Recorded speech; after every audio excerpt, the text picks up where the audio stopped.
Just a video where I give my thoughts about contact breaker point ignition systems. I think they're a good system. I like them. I'm replacing these. You have to do it periodically, or you should do it periodically. The amount of mileage you get out of them tends to depend on your style of riding. So the rate of wear is fairly predictable. They don't require any kind of adjustment for the greater part of 1,000 miles, I found. And after that, you get about 2 adjustments out of them, and the space between them is quite short.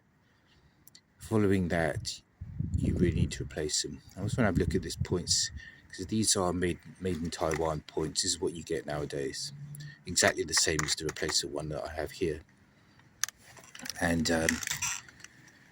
the spring in these is, I doubt it's as strong as the original would have been. My basis for saying that, I mean, this condenser, always replace the points and condensers as set, because usually it's the condenser that takes out the points. It says made in Japan. Whether it really is, I don't know. It's an actual made in Japan one. It's bigger, it is sturdier. Doesn't mean it's better, but people got quite a lot of mileage out of those. Anyway, yeah, so the strength of the spring, the return rate isn't likely to be as good as what was originally fitted in the 70s and 80s.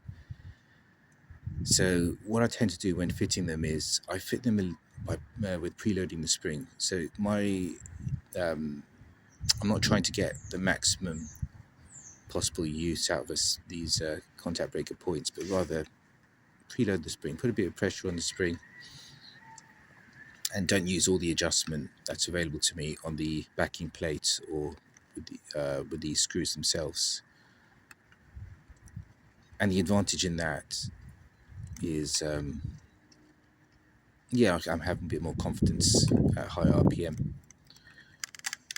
So, yeah, it's pretty interesting. So with contact breaker systems, I mean, there's all sorts of things that people do or recommend, which may work for them, but what I tend to find is these are so cheap. That's a real advantage, because I'm able to replace these as a set for £20, and it's really very quick and easy. So people say that, okay, you can spot pitting. Maybe you can. I think it's rather difficult.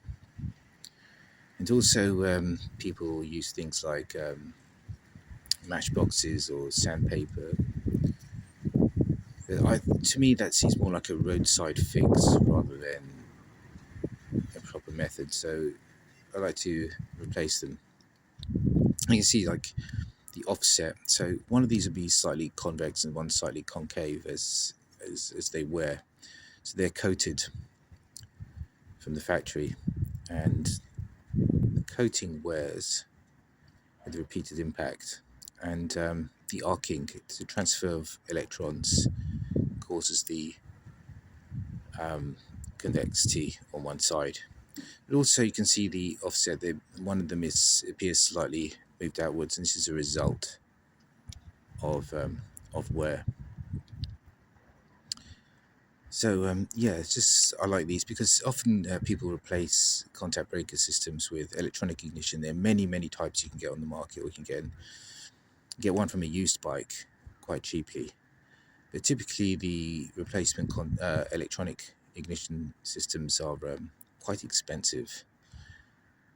And one advantage of these, in my view, is that when the bike starts running badly, you will notice it. And the first thing you do is check these and put them back into and set it to the right position again. So set it to the firing point, to open at the firing point. So the bike starts running normally after that, and then you know that it's nothing's actually wrong with the bike. Nothing's wrong with your fueling system or with anything else with your engine. It's just these, and so it gives you that kind of feedback. Whereas with an electronic ignition, you would be left with some sort of if something does go wrong, it's not your automatic first port of call, because it goes so electronic ignitions very rarely go wrong. They will eventually all go wrong, but it's your first port of call. So it's more of more detective work, more trying to find out where the problem may lie in your system. Whereas with these, you just stay on top of them, and it's just nice. It's just exactly the same thing as electronic ignition, but it does require maintenance. So keeping an eye on these, keeping them, you always know that it's firing at the correct point. Yeah, so it's something nice.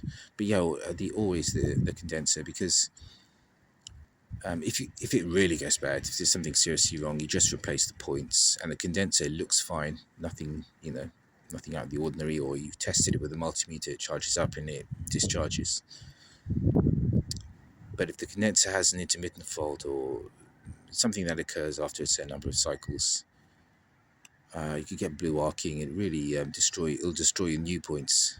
This is additional expense. So new condenser, new points, and this is a pretty bulletproof system.